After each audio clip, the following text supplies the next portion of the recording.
नमस्कार, आप देख रहे हैं इंडिया वॉइस। मैं हूं आप सभी के साथ रिया डगवाल और मैं हूं आप सभी के साथ प्रज्ञा मिश्रा। बुलेटिन की शुरुआत करेंगे, लेकिन सबसे पहले बात कर लेते हैं इस वक्त की बड़ी खबर से। खाने पीने की चीजों में और थूकने और फर्जी नाम से बेचने वालों पर सीएम योगी सरकार कसेगी नकेल। आज बता दें कि राज्य सरकार इसके लिए सख्त कानून लाने जा रही है। मुख्यमंत्री योगी आदित्यनाथ आज अधिकारियों संग बैठक करेंगे। इसमें अध्यादेश लाने को भी लेकर चर्चा की जाएगी। यूपी की योगी सरकार उत्तर प्रदेश छद्म एवं सौहार्द विरोधी क्रियाकलाप निवारण एवं थूकना प्रतिषेध अध्यादेश 2024 और UP prevention of contamination food यानी कंज्यूमर राइट टू नो अध्यादेश 2024 को लेकर आएगी। इस पर पूरी तरह से अंकुश लगाने की तैयारी भी हो चुकी है। इन दोनों अध्यादेशों को जल्द से जल्द यूपी में लाया जाएगा। तो आपको बता दें कि खाने पीने की चीजों से छेड़छाड़ और खिलवाड़ करने वालों के खिलाफ अब नकेल कसी जा सकती है। माना जा रहा है कि इन अध्यादेशों में थूक लगाकर खाना खिलाने जैसे घिनौने काम करने वालों के खिलाफ सख्त सजा का प्रावधान हो सकता है। तो ये बड़ी जानकारी आपको बता दें कि यूपी सरकार एक अध्यादेश लाने वाली है जिसमें खाने पीने की चीजों पर थूक करने वालों के नकेल कसे जाएंगे।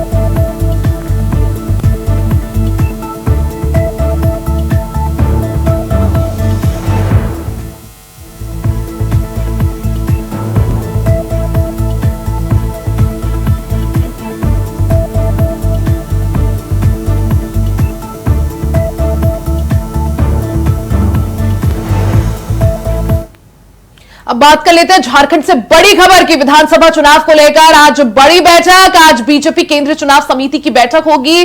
बैठक में पीएम मोदी भी शामिल होंगे। साथ ही उम्मीदवारों के नाम पर आज अंतिम मुहर लगेगी। इस साल होने जा रहे हैं झारखंड के विधानसभा चुनाव। तो ये बड़ी खबर आप सभी को बता दें, जहां विधानसभा चुनाव को लेकर हलचल पूरी तरह से तेज है। आज भारतीय जनता पार्टी केंद्रीय चुनाव समिति की बैठक होगी। बैठक में प्रधानमंत्री नरेंद्र मोदी भी शामिल होंगे। उम्मीदवारों के नाम पर आज अंतिम और आखिरी मुहर लगेगी। इस साल झारखंड के विधानसभा चुनाव है। आज चुनाव आयोग 3:30 बजे प्रेस कॉन्फ्रेंस करेगा और महाराष्ट्र और झारखंड में चुनाव की तारीखों का ऐलान करेगा। तो विधानसभा चुनाव से जुड़ी ये बड़ी खबर आपको बता दें कि आज बीजेपी केंद्रीय चुनाव समिति की बैठक होगी जिसमें नरेंद्र मोदी भी शामिल होंगे। उम्मीदवारों के नाम पर लगेगी अंतिम मुहूर्त। वही इस खबर पे ज्यादा जानकारी देने के लिए अजय पांडे हमारे साथ जुड़ गए हैं। अजय पांडे, क्या कुछ जानकारी है? केंद्रीय चुनाव समिति की आज बैठक होने वाली है। चुनाव को लेकर के जो है बीजेपी जो है बैठक की दौर लगभग समाप्त हो चुका है। और कल आपने देखा होगा कि जो प्रदेश की चुनाव प्रबंधन समिति की बैठक हुई और सारी चीजें तस्वीर निर्णय लिया गया और तमाम जानी जिस सीट को लेकर के ये थी जो भी गठबंधन के उनकी सीटों पर भी सारी चर्चाएं के बाद सारी चीजें तस्वीरें साफ आपने देखा होगा कि जो प्रभारी है दूसरी तरीके से कहती है कि झारखंड जो है इंडिया पार्टियां हैं उनकी सीट को स्वीकृति देने के लिए 98% की चीजें हैं वो सब समाप्त हो गया। जिस प्रकार से उन्होंने कल कहा था कि यूसुफ जो है 9 से 11 सीटें देने की बात लगभग कन्फर्म है। जिस प्रकार से अपने कहा जदयू की जो उनके फोल्डर के जो पार्टी है उसको भी 2 सीटें देने की बात है। लोजपा को भी एक बात चल रही है। अब देखिए, चुनाव को देखते हुए हलचल जो है वो पूरी तरह से तेज है। आज चुनाव आयोग प्रेस कॉन्फ्रेंस करेगा। चुनाव की तारीखों का जो है झारखंड और महाराष्ट्र में तो चुनाव की तारीखों का ऐलान भी हो जाएगा, जिसके साथ ही हलचल और ज्यादा बढ़ने की पूरी तरह से संभावना है। ऐसे में अगर बात करें सीट शेयरिंग को लेकर, क्या माना जाए आज जिस तरह से बीजेपी की केंद्र चुनाव समिति की बैठक है, क्या कुछ इस बैठक में महत्वपूर्ण? देखिए साफ है। कल जिस प्रकार से यहाँ जो प्रदेश जो प्रबंधन की समिति की जो बैठक हुई थी इसमें सारी तस्वीरें लगभग पार्टियां हैं उनकी लगभग बड़ी बातें तय हो चुकी है। अब क्या है कि अब इस बार जो है आज केंद्रीय की बीजेपी की प्रदेश की बैठक है और इसमें सारी तस्वीरें साफ हो जाएगी। यानी इन सीटों पर मिलेगी और कहाँ चलने के ये सामने तस्वीरें सामने आ सकती है। इसके अलावा जो है इसके बाद ही जो गठबंधन जो साथी के सीट छोड़ दिया जाएगा और वो गठबंधन के जो साथी वापस सीट जो छोड़े हुए सीटें चुनाव लड़ेंगे। बिल्कुल अजय, इसमें पीएम मोदी भी शामिल होने वाले हैं, इसके अलावा और कौन कौन से जो दिग्गज नेता है वो शामिल हो सकते हैं इस बैठक में? अगर झारखंड प्रदेश अगर हम बात कर ले तो चुनाव के प्रभारी हैं केंद्रीय मंत्री शिवराज सिंह चौहान होंगे और चुनाव प्रभारी असम के मुख्यमंत्री हेमंत बिस्वा शर्मा होंगे, प्रदेश अध्यक्ष जो होंगे प्रभुचिया और बाबूलाल मरांडी के हालात कई शीर्ष नेता होंगे प्रदेश से, तो सब इस बैठक में शामिल होंगे। तो निश्चित रूप से झारखंड विधानसभा चुनाव की लगातार जो सियासत जो गर्मी थी, अब लगभग वो सियासत की दिशा अब दिशा में लगे जाइए। और मुझे लगता है कि आज देर शाम तक लगे 48 घंटे के अंदर झारखंड विधानसभा चुनाव को लेकर के बीजेपी अपने स्थितियों का ऐलान करेगी। यानी हलचल जो है वो पूरी तरह से तेज है अजय। हालांकि आज सभी को इंतजार है चुनाव आयोग की प्रेस कॉन्फ्रेंस का, और आखिर कब से झारखंड में जो है चुनाव जो है वो शुरू होंगे उसको देखते हुए अजय आप बने रहिएगा, आगे भी आपका रुख करेंगे।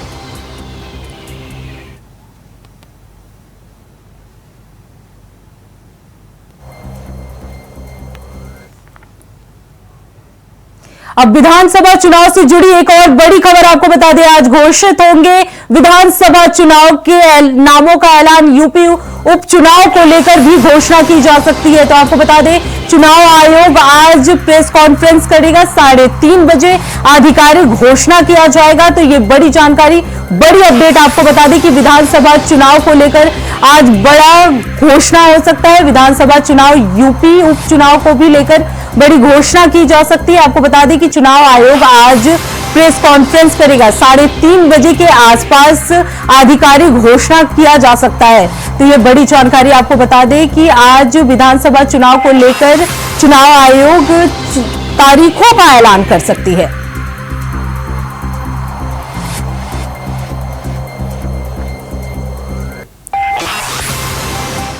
तो सीधा रुक कर लेते हैं, अजय कुमार पांडे हमारे साथ लगातार बने हुए हैं, क्योंकि अजय 3:30 बजे का समय है और चुनाव आयोग प्रेस कॉन्फ्रेंस करेगा। माना यही जा रहा है कि आज चुनाव की तारीखों का ऐलान हो सकता है, चाहे वो झारखंड के लिए हो, महाराष्ट्र के लिए हो या बाकी उन राज्यों में जहां उपचुनाव होने हैं। किस तरह की हलचल देख पा रहे हैं, क्योंकि गहमा गहमी की स्थिति है, वार पलटवार पक्ष विपक्ष दोनों ही तरफ से।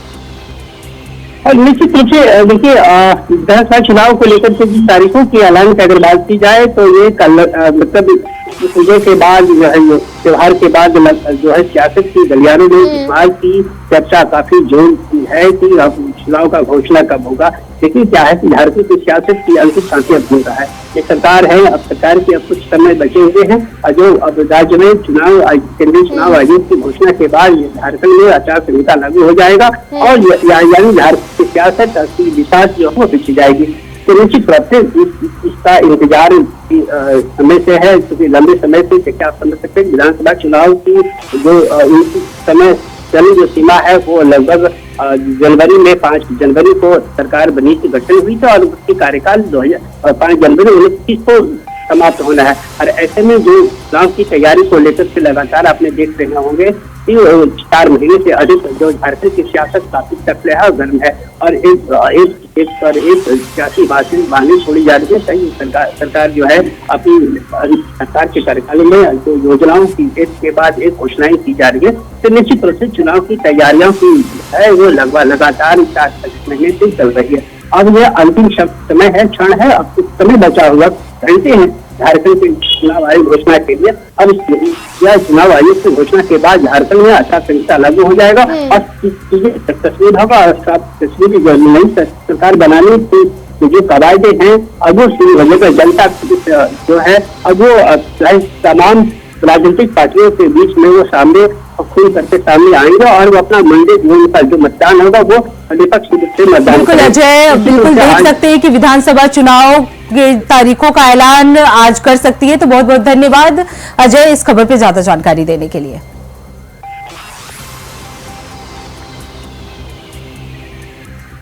खबरों में आगे बढ़ते हैं, बात प्रयागराज की कर लेते हैं। प्रयागराज से बड़ी खबर, जहां महाकुंभ को लेकर तैयारियां जोर शोर से चल रही है। जी हां, दिसंबर तक टारगेट दिया गया है सभी तैयारियों को पूरा करने का। 10 दिसंबर को पूरा होगा काम, आएंगे प्रधानमंत्री। सफाई से लेकर ग्रीन पर भी दिया जा रहा है अब की बार ध्यान। तो तस्वीरें आप देख सकते हैं, क्योंकि साल 2025 जनवरी के महीने में प्रयागराज में महाकुंभ का आयोजन होना है। ऐसे में महाकुंभ को भव्य और दिव्य रूप देने के लिए जोर शोर से संगम नगरी प्रयागराज में तैयारियां चल रही हैं। मुख्यमंत्री योगी आदित्यनाथ ने अधिकारियों के साथ बैठक कर दिसंबर तक सभी तैयारियों को पूरा करने का निर्देश दिया है। तो सभी अधिकारियों के पास जो टारगेट है वो दिसंबर तक का है। ऐसे में दिसंबर तक सभी तैयारियों को अंतिम रूप देना है, क्योंकि 10 दिसंबर को प्रधानमंत्री नरेंद्र मोदी प्रयागराज पहुंचेंगे। वो तैयारियों का जायजा लेंगे। सफाई से लेकर ग्रीन पर भी अब की बार विशेष ध्यान दिया जा रहा है, क्योंकि अब की बार महाकुंभ का जो थीम है वो ग्रीनिटी को लेकर है। यही वजह है कि अब की बार सफाई से लेकर ग्रीन पर भी ध्यान दिया जा रहा है। तो प्रधानमंत्री नरेंद्र मोदी 10 दिसंबर को प्रयागराज आएंगे। यही वजह है कि तैयारियां जोर शोर से चल रही है। सीधा रुख कर लेते हैं संवाददाता शोएब रिजवी का। शोएब, क्योंकि प्रयागराज में महाकुंभ होना है साल 2025 की शुरुआत में, और यही वजह है कि तैयारियां जोर शोर से चल रही है ताकि जो महाकुंभ है उसे भव्य और दिव्य रूप दिया जा सके। डेडलाइन दिसंबर तक की है। ऐसे में क्या कुछ तैयारियां आप देख पा रहे हैं? देखिए, आप अगर तैयारी की बात करें तो अभी पिछले दिनों मुख्यमंत्री खुद आए थे और अधिकारियों के साथ न सिर्फ उन्होंने बैठक की थी बल्कि भौतिक सत्यापन के लिए कुछ जगहों का उन्होंने निरीक्षण भी किया था। जो अखाड़े इसमें शामिल होते उनके सारे संतों के साथ उनकी लंबी बैठक हुई थी। तो कह सकते हैं कि अब हर स्तर पर काम में तेजी लाने की गंभीरता दिख रही है, क्योंकि थोड़ा सा काम इसलिए भी शुरू हुआ था कि जो जल भराव है संगम इलाके में वो इस बार ज्यादा दिनों तक रुका रहा। अभी भी पानी की स्थिति बहुत संतोषजनक नहीं है, लेकिन जो बाहरी काम है वो अब तेजी से हो रहे हैं और जो डेडलाइन है दिसंबर में, जैसा आप बता भी रही थी, उस पर वो काम पूरा हो जाएगा। ऐसा प्रशासनिक अमला उसके लिए आश्वस्त है, क्योंकि अब जो इस काम की मॉनिटरिंग के लिए जो अधिकारी या मुख्यमंत्री खुद इसको मॉनिटरिंग कर रहे हैं, तो काम तेजी से किया जा रहा है। क्योंकि 14 जनवरी को पहला शाही स्नान है और इस बार 40 करोड़ से ज्यादा लोगों के संगम आने की संभावना व्यक्त की जा रही है। और इस आयोजन को यादगार बनाने के लिए राज्य सरकार, चाहे मोदी सरकार हो या योगी की सरकार हो, वो काफी गंभीर है और इसलिए तो हर वो पहलुओं पर ध्यान दिया जा रहा है जिससे इसको न सिर्फ यादगार बना जाए बल्कि श्रद्धालुओं को किसी तरह की दिक्कत न हो, उसके लिए पूरी कोशिशें की जा रही हैं। बिल्कुल, प्रशासन की तरफ से किस तरह की तैयारियां हैं वहां पे, क्योंकि 10 दिसंबर को टारगेट दिया गया है कि इसे पूरा कर लेना है, क्योंकि प्रधानमंत्री मोदी भी वहां पहुंचने वाले हैं, जायजा लेंगे। तो प्रशासन की तरफ से किस तरह की तैयारियां वहां देखने को मिल रही है प्रयागराज में? देखिए, प्रशासनिक अमला हर स्तर पर बैठकों का दौर जारी है। जो कार्यदायी संस्थाएं हैं जो काम कर रही है उनसे मॉनिटरिंग की जा रही है। जो अधिकारी हैं वो बहुत निरीक्षण भी कर रहे हैं, जगह जगह पर जाकर के उन चीजों का सत्यापन कर रहे हैं। जो समय सीमा इस पर काम पूरा किया इसको लेकर के कोशिशें की जा रही है, क्योंकि अब एक तरह से कम समय बचा है। इस काम में मुस्तैदी देखने को मिली है और आने वाले दिनों में न सिर्फ मुख्यमंत्री, जैसे प्रधानमंत्री का भी कार्यक्रम है दिसंबर में, वो आएंगे तो मुख्यमंत्री इससे पहले भी यहाँ पर दौरा कर सकते हैं। जो काम में तेजी है या गुणवत्ता को परख सकते हैं, इसलिए अधिकारी अब ये समझ चुके हैं कि आने वाले दिनों में तमाम मॉनिटरिंग टीमें आती रहेंगी, इसलिए काम में किसी तरह की लापरवाही। बिल्कुल, यानी साल 2025 महाकुंभ को लेकर जोर शोर से भव्य तैयारियां चल रही है और यही वजह है कि कुंभ को कैसे भव्य और दिव्य रूप दिया जा सके, इसके लिए प्रतिबद्ध दिख रही है योगी सरकार। शोएब, बहुत बहुत शुक्रिया जानकारी के लिए।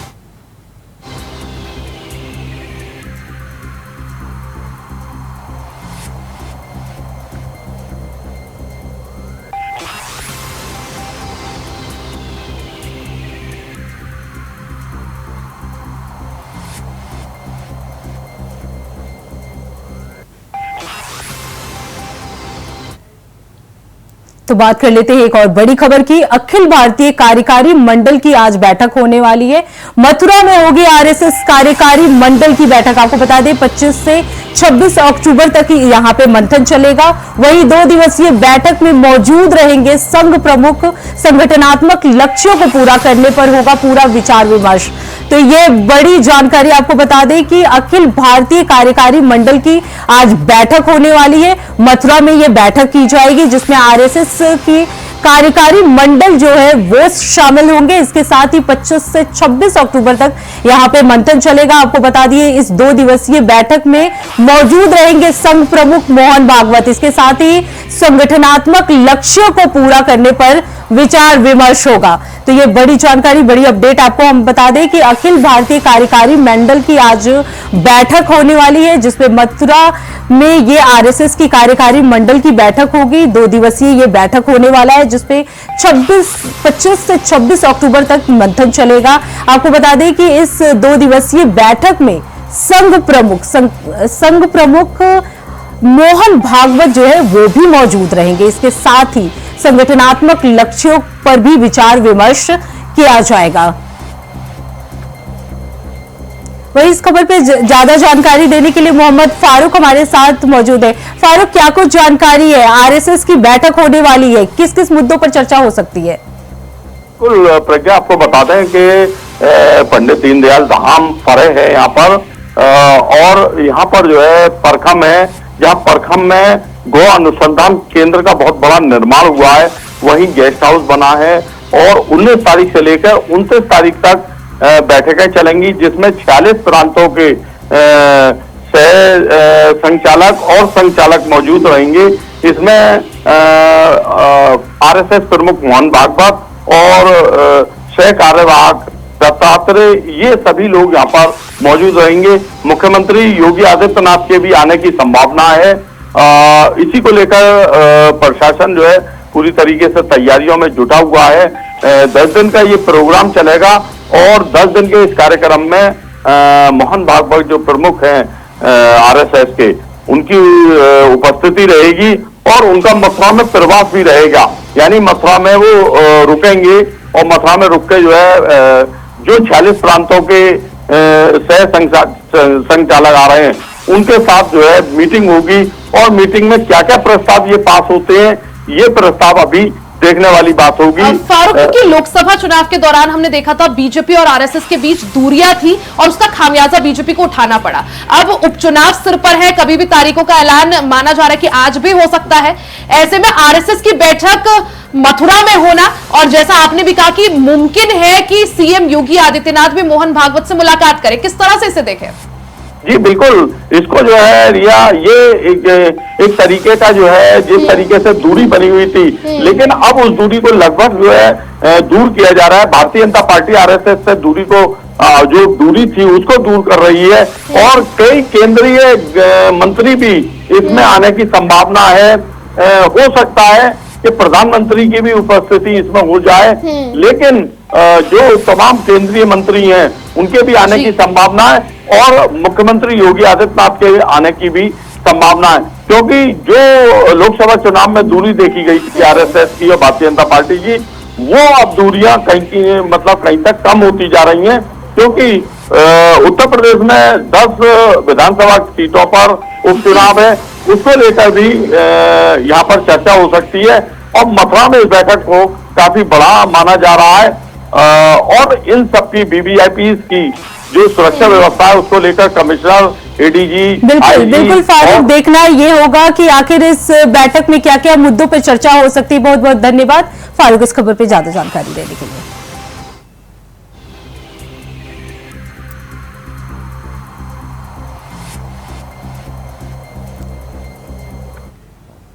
वहीं लखनऊ से बड़ी खबर, जहां अवैध शराब के निर्माण, बिक्री और तस्करी पर बड़ी कार्रवाई हुई है। त्योहारी मौसम में लगातार ऐसी कार्रवाई जारी है। दुकानों के बाहर शराब पीने और पिलाने पर सख्त एक्शन होगा। तस्करी को लेकर चंडीगढ़, हरियाणा, पंजाब बॉर्डर पर भी अलर्ट है। तो आप तस्वीरें देख सकते हैं, पुलिस विभाग जो है पूरी तरह से सख्त है, अलर्ट है। अवैध शराब के निर्माण, बिक्री और तस्करी पर पुलिस ताबड़तोड़ कार्रवाई कर रही है। त्योहारी मौसम में लगातार ऐसी पुलिस की कार्रवाई जारी है, जिसमें दुकानों के बाहर शराब पीने और पिलाने वालों पर अब सख्त एक्शन हो रहा है। तस्करी को लेकर हरियाणा, चंडीगढ़, पंजाब बॉर्डर पर भी अलर्ट जारी कर दिया गया है। अब बात कर लेते हैं अगली खबर की। खबर मैनपुरी से है, जहां तेज रफ्तार का कहर देखने को मिला है। बता दें कि तेज रफ्तार कार नील गाय से टकरा गई, जिससे कार सवार 5 लोग घायल हो गए। वहीं घायलों को अस्पताल में भर्ती करा दिया गया है, जिसके बाद सूचना पर पहुंची पुलिस जांच पड़ताल में जुट गई है।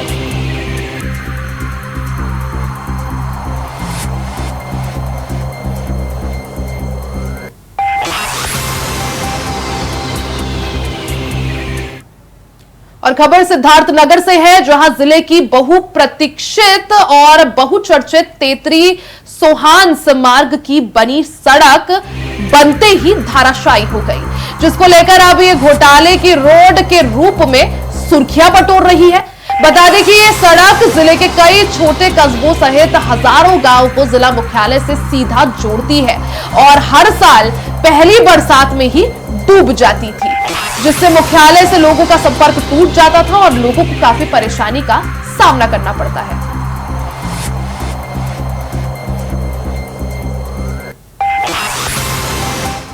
सुहास मार्ग के संबंध में मतलब जानकारी हमको मिला है, जो इसको गंभीरता से लिया गया है। इसके एक टीम गठित की जाएगी और टीम गठित करते हुए मतलब टीम से जांच रिपोर्ट लेकर उसके सापेक्ष मतलब नियमानुसार कार्रवाई जरूर की जाएगी। बात कर लेते हैं एक और अगली खबर की। खबर रायबरेली से है, जहां 6 वांछित अभियुक्तों को पुलिस ने गिरफ्तार कर लिया है। बता दें कि अभियुक्तों के पास से मोबाइल, बोलेरो गाड़ी और मोटरसाइकिल भी बरामद हुई है।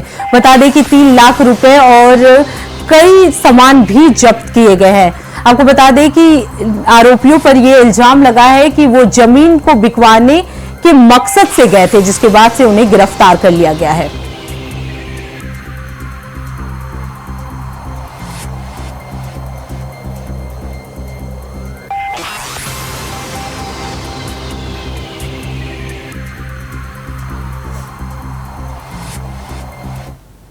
और इसी के साथ इस बुलेटिन में फिलहाल के लिए सिर्फ इतना ही। देश दुनिया की तमाम बड़ी खबरों के लिए देखते रहिए इंडिया वॉइस। तब तक के लिए नमस्कार।